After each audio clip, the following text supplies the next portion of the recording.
ketakutan bukan dari Tuhan. Si pencuri datang untuk mencuri, membunuh dan misalkan. Banyak yang mati kan? Banyak binasa.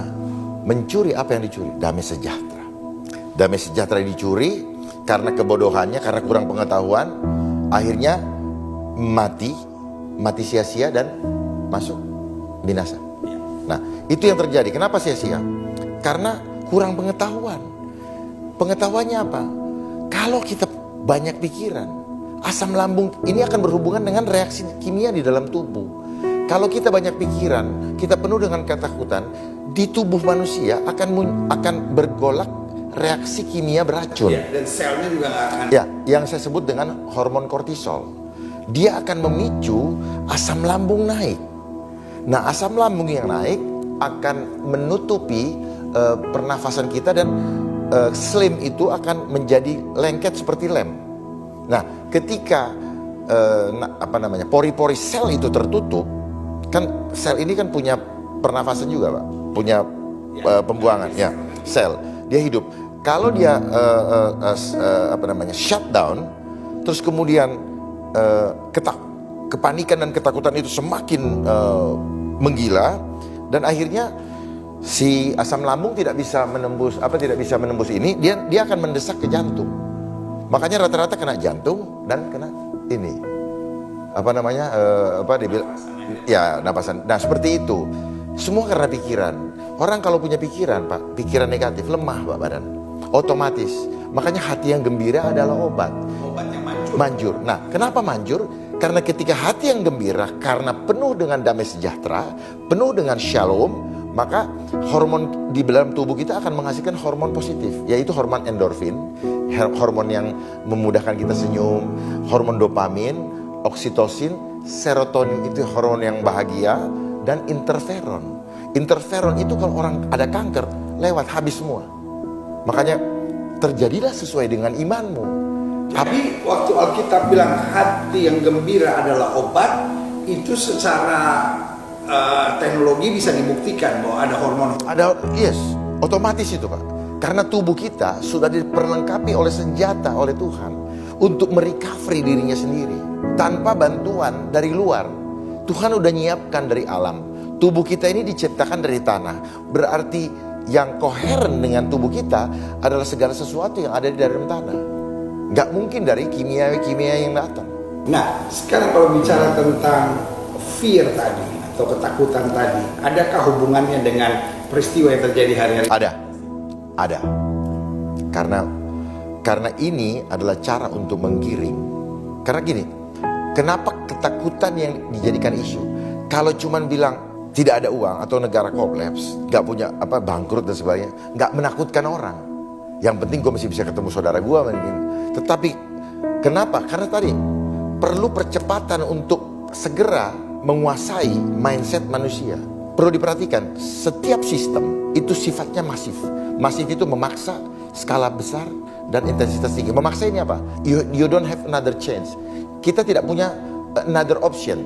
You have to follow the system. Nah, ini adalah cara iblis di dalam menjaring kita.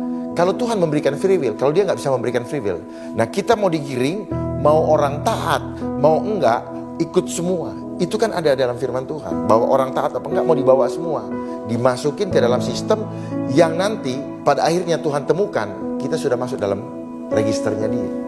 Padahal taat. Makanya jangan kita ikutin protokol manusia, ikutin protokolnya Tuhan. Dan keselamatan hanya ada di dalam aku. Tetapi yang ketika kita hanya mengikuti protokol manusia, Pak, tidak ada jaminan keselamatan. Itu yang membuat sampai sekarang orang selalu khawatir hidupnya. Banyak orang melakukan sesuatu dengan latah. Karena dia make, gue make. Padahal walaupun dia sembunyi di lemari besi, kalau ketakutannya masih ada, nggak ada gunanya. Karena di mindsetnya, Pak, begitu di sini takut, sini coba taruh pikiran Kristus. Oh, beda, firm. Dan saya bisa buktikan secara objektif, Pak. Ketika kita mengatakan Tuhanku dahsyat, maka tubuh kita kuat. Ketika saya memikirkan kekhawatiran, tubuh kita lemah. Saya bisa buktikan. Bagaimana buktinya? Buktikan. Saya izin, Pak, ini namanya muscle test. Kenceng ya, tahan ya. Nah, kayak gini. Tuhanku dahsyat. Tuhanku dahsyat. Tuhanku dahsyat. Iya, selesai. Aku khawatir. Aku khawatir. Tahan ya Pak Pendeta. Khawatir. Bener. Ya. Kuat tuh. Kalau papi kan bisa Ya. kuat tuh. Tuhanku dahsyat. Tuhanku dahsyat. Yes. Kuat. Ya. Aku khawatir. Aku khawatir. Kuat. Jadi ini yang saya bilang, sel itu cerdas Pak. Ulang. Tahan. Tuhanku dahsyat. Cukup sekali aja dalam hati juga udah jadi. Oh, Ya. Sekarang, aku khawatir. Coba Papa bilang gini, COVID. COVID. Covid. Aku sehat. Aku sehat.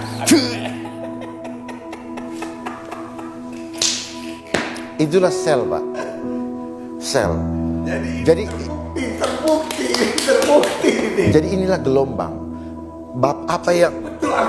Kalau lihat gini Alkitab mengagumkan ya. Mengagumkan. Karena Alkitab bilang apa yang kutakutkan Itu yang terjadi. Menimpamu. Ya, kan? ya. Tetapi sesuai dengan imanku jadi padaku. gitu. Ada pertanyaan nggak Pak? Itu seru tuh tadi yang selalu begitu. Jadi gini Pak, ya, Bevan. Nah, Kalau Papa kan lebih Alkitabiah kan, Papa kan S1 teologi. Kalau saya cuma mau nanya straight to the point Bang. COVID-19 tuh ada nggak sih Bang sebenarnya? sebagai anak Tuhan, saya percaya penyertaan Tuhan sempurna. Ini hanya seperti iklan, ya. Bagi saya, ini pendapat pribadi. Karena nanti ada yang tidak suka, tapi pendapat pribadi saya. Kenapa saya imani dalam nama Tuhan Yesus bahwa ini adalah permainan pikiran, fear engineering. Ketika kita ditakut-takutin dan kita takut, kita kena. Gitu. Sebenarnya apa?